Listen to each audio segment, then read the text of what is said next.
بسم اللہ الرحمن الرحیم۔ حضرت ابو ہریرہ رضی اللہ تعالیٰ عنہ بیان کرتے ہیں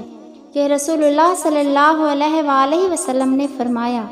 ہر نبی کی اپنی امت کے بارے میں ایک دعا قبول ہوتی ہے، پس ہر نبی نے دعا کرنے میں جلدی کی ہے، جبکہ میں نے اپنی دعا کو اپنی امت کی شفاعت کے لیے روز قیامت کے لیے چھپا رکھا ہے،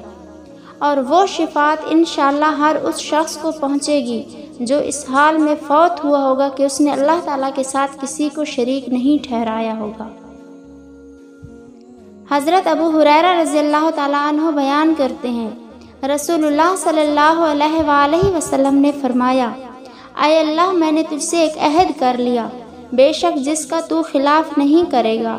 میں بھی ایک انسان ہوں، میں نے کسی مومن کو اذیت پہنچائی ہو،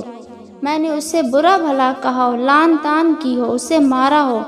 تو اس اذیت کو اس کے لیے باعث رحمت و طہارت اور باعث قربت بنا دے،